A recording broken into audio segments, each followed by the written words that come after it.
ക്യാബേജും കുറച്ച് ക്യാരറ്റും എഗ്ഗൊക്കെ കൂടി ചേർത്തിട്ട് ഒരു സ്റ്റിർ ഫ്രൈ ആണ് കേട്ടോ ചെയ്യുന്നത്. ഇത് നമുക്ക് ഡയറ്റൊക്കെ നോക്കുന്നവർക്ക് കഴിക്കാൻ പറ്റിയ നല്ല ഒന്നാന്തരം ഒരു റെസിപ്പി കേട്ടോ. അതല്ല നമ്മൾ ചപ്പാത്തിയൊക്കെ ഉണ്ടെങ്കിൽ അതിൽ ഫില്ല് ചെയ്തിട്ട് നമുക്ക് റോളാക്കിയിട്ട് കുട്ടികൾക്കൊക്കെ കൊടുക്കാം, അങ്ങനെയും നല്ലതാണ്. അപ്പോൾ നല്ല ഒരു ഹെൽത്തി ആയിട്ടുള്ള സ്റ്റിർ ഫ്രൈ കാണാം. അപ്പോൾ അതെങ്ങനെയെന്ന് നോക്കാം.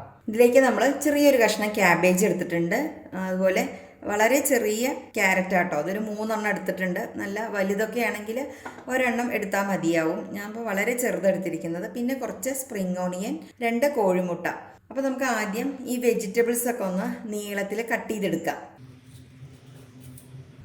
അങ്ങനെ തിന്നായിട്ട് നീളത്തിൽ സ്ലൈസ് ചെയ്തെടുക്കാം.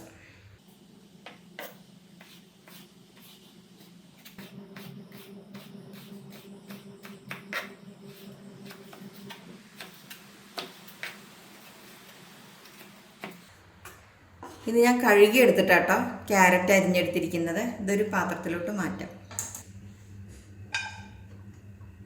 ഇനി നമുക്ക് സ്പ്രിംഗ് ഓണിയൻ കട്ട് ചെയ്യാം. ഇതിൻ്റെ ഈ തണ്ട് ഭാഗം ഉണ്ടല്ലോ, ഈ വെള്ള കളറുള്ള ഭാഗം നമുക്ക് വേറെ സെപ്പറേറ്റ് ആയിട്ട് കട്ട് ചെയ്യാം കേട്ടോ. പൊടിയായിട്ട് അരിഞ്ഞെടുക്കുക, കാരണം ഇത് നമുക്ക് വെളുത്തുള്ളിയുടെ കൂടെ സോട്ട് ചെയ്തെടുക്കാനുള്ളതാണ്.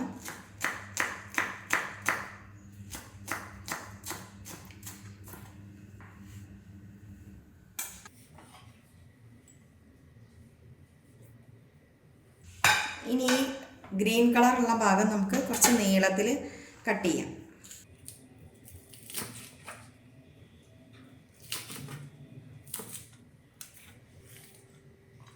ഇതും പ്ലേറ്റിലോട്ട് മാറ്റാം. ഇത് ഞാൻ കഴുകിയിട്ട് കട്ട് ചെയ്തതാട്ടോ. ഇത് നമ്മൾ നല്ല നീളത്തിൽ തന്നെയാണ് കട്ട് ചെയ്തെടുക്കുന്നത്, തിന്നായിട്ട് കട്ട് ചെയ്തെടുക്കാം. ഇതിൻ്റെയൊക്കെ ഒരളവ് എന്ന് പറഞ്ഞു കഴിഞ്ഞാൽ ഏകദേശം ഒരു കൈപ്പിടിയോളം അങ്ങനെ കണക്കാക്കി എടുത്താൽ മതി കേട്ടോ. ഇനിയിപ്പോൾ ഏതെങ്കിലും ഒന്ന് കുറവുണ്ടെന്ന് കരുതിയിട്ട് ഉണ്ടാക്കാതിരിക്കരുത്. ക്യാപ്സിക്കം വേണമെങ്കിൽ ക്യാപ്സിക്കം ആഡ് ചെയ്യാം. നമ്മുടെ കയ്യിൽ എന്തൊക്കെ വെജിറ്റബിൾസ് ഉണ്ടോ അതൊക്കെ ആഡ് ചെയ്തിട്ട് നല്ല ടേസ്റ്റി ആക്കിയിട്ട് കഴിക്കാം. ഇത്രയും മതി കേട്ടോ. ഇത് ഞാനൊന്ന് കഴുകിയ ശേഷം പ്ലേറ്റിലോട്ട് മാറ്റാം. അപ്പോൾ ഇത് കഴുകിയെടുത്ത ക്യാബേജ് ഒട്ടും വെള്ളമില്ലാതെ നമുക്ക് ഇതിലോട്ട് മാറ്റാം. ഒരു പിടി മതിയാവും കേട്ടോ, നമ്മൾ വളരെ കുറച്ചല്ലേ ഉണ്ടാക്കുന്നുള്ളൂ. ഇതേ ചെറിയൊരു കൈപ്പിടി, ഇത്രയും മതി. ഇതിനി ഇപ്പുറത്തോട്ട് മാറ്റി വയ്ക്കാം. അടുത്ത നമുക്ക് ഇതിലോട്ടൊരു 3 അല്ലി വെളുത്തുള്ളി, ഒരു പച്ചമുളക് എരിവിന് എടുത്തിട്ടുണ്ട് കേട്ടോ. ഇത് വേണം എന്നുള്ളവർക്ക് എടുത്താൽ മതി, അതല്ല ഒഴിവാക്കണമെങ്കിൽ ഒഴിവാക്കാം. നല്ല പൊടിയായിട്ട് കട്ട് ചെയ്തെടുക്കണേ വെളുത്തുള്ളിയൊക്കെ.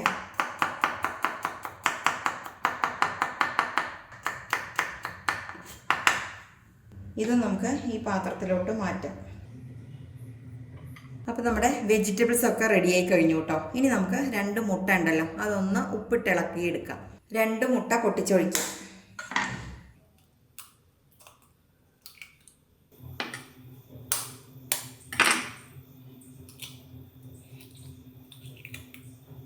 ആവശ്യത്തിനുള്ള ഉപ്പ് ചേർത്തിട്ട് നന്നായിട്ടൊന്ന് ഇളക്കി യോജിപ്പിക്കാം. ഇനി നമുക്കത് പെട്ടെന്ന് റെഡിയാക്കാം. ആദ്യം നമുക്ക് മുട്ടയൊന്ന് സ്ക്രാമ്പിൾ ചെയ്തെടുക്കാം. അതിനായിട്ട് കുറച്ച് വെളിച്ചെണ്ണ ഒഴിച്ചു കൊടുക്കാം.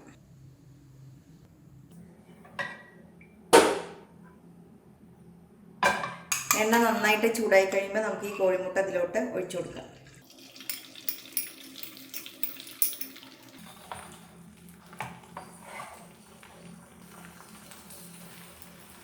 പതുക്കെ അങ്ങനെ ഒന്ന് ഇളക്കി കൊടുക്കാം.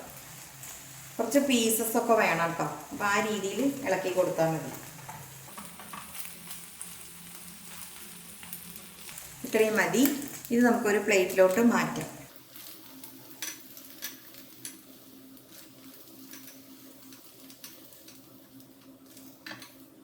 ഇനി വളരെ കുറച്ച് വെജിറ്റബിൾ ഓയിൽ ഒഴിച്ചു കൊടുക്കാം കേട്ടോ.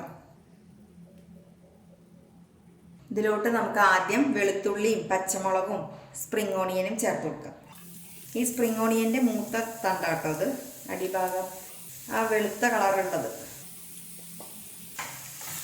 ആദ്യം ഒന്ന് ഇളക്കി കൊടുക്കാം. ഇത്രയും മതി.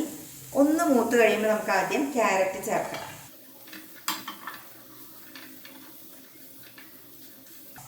നമ്മളിതെല്ലാം ഹൈ ഫ്ലെയിമിലിട്ടിട്ടാട്ടോ ചെയ്തെടുക്കുന്നത്.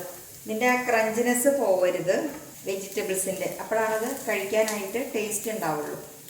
ഇതിപ്പോൾ ഡയറ്റ് നോക്കാത്തവർക്കും ഒരു നേരത്തെ ഫുഡൊക്കെ ആയിട്ട് കഴിക്കാം കേട്ടോ. ഹെൽത്തിന് വളരെ നല്ലതാണ്. ഒപ്പം തന്നെ നമുക്ക് ക്യാബേജ് ചേർക്കാം.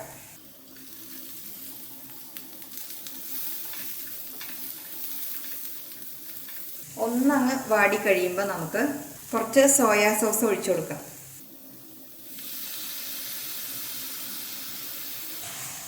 ഈ സോയാ സോസിൽ തന്നെ ഉപ്പൊക്കെ ഉണ്ട് കേട്ടോ.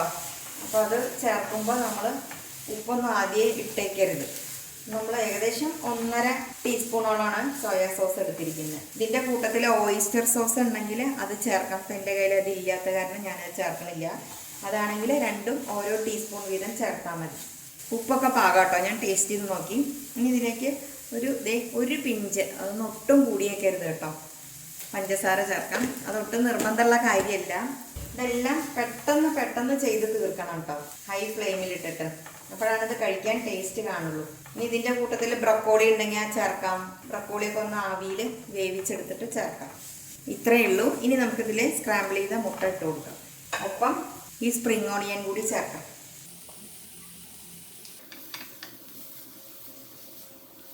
ശരിക്കും ഈ ഡയബറ്റിക് പേഷ്യൻസിനൊക്കെ ഇടയ്ക്കിടയ്ക്ക് വിശപ്പ് വരുമല്ലോ. ആ സമയത്തൊക്കെ ഇങ്ങനെ ഉണ്ടാക്കി കഴിക്കുകയാണെങ്കിൽ ഹെൽത്തിന് നല്ലതാട്ടോ. വളരെ കുറച്ച് ഓയിൽ യൂസ് ചെയ്യാവൂ. മുട്ട ഇതൊക്കെ നല്ലതാണല്ലോ, വെജിറ്റബിൾസൊക്കെ ഇട്ട് വയറ് നല്ല ഫില്ലായിരിക്കും. അപ്പോൾ ഇത്രയേ ഉള്ളൂ. എന്തെളുപ്പം അല്ലേ? ഇനി ഒന്ന് ടേസ്റ്റ് ചെയ്ത് നോക്കാം നമുക്ക്. ഗ്യാസ് ഓഫ് ചെയ്യാം കേട്ടോ. ഈ വെജിറ്റബിൾസ് ഒട്ടും കുക്കായി പോവരുത്. ഇനി നമുക്കൊരു സെർവിങ് ബൗളിലോട്ട് മാറ്റാം. ഇതിൽ വേണമെങ്കിൽ പെപ്പർ പൗഡർ ഇടാം കേട്ടോ. ഞാൻ ഇപ്പോൾ ഗ്രീൻ ചില്ലി ഇട്ടത് കാരണം പെപ്പർ പൗഡർ ഇടുന്നില്ല. അപ്പോൾ ഇത്രയേ ഉള്ളൂ. ഇതിനെ ഒരു പ്ലേറ്റിലോട്ട് മാറ്റാം. അപ്പോൾ ദേ ഒരു സെർവിങ് പ്ലേറ്റിലോട്ട് മാറ്റിയിട്ടുണ്ട്. ഹെൽത്തി ആയിട്ടുള്ള നല്ലൊരു ഐറ്റം ആണ് കേട്ടോ ഇത്, സ്റ്റിർ ഫ്രൈ. അപ്പോൾ എല്ലാവരും ഒന്ന് ഉണ്ടാക്കി കഴിച്ചു നോക്കൂ. ഇനി നമുക്ക് നല്ല ഡയറ്റൊക്കെ നോക്കുന്നവർക്ക് പറ്റിയ ഫുഡൊക്കെ ഞാൻ ഇടയ്ക്കിടയ്ക്ക് ഇടാം കേട്ടോ. നല്ല നല്ല റെസിപ്പീസൊക്കെ ഇടാം. അപ്പോൾ ഇതുപോലെ ഉണ്ടാക്കാത്തവരുണ്ടെങ്കിൽ ഒന്ന് ഉണ്ടാക്കിയിട്ട് ഫീഡ്ബാക്കൊക്കെ അറിയിക്കണേ. വീണ്ടും നല്ല നല്ല റെസിപ്പിയുമായി വരുന്നവരിക്കും. ബായ്.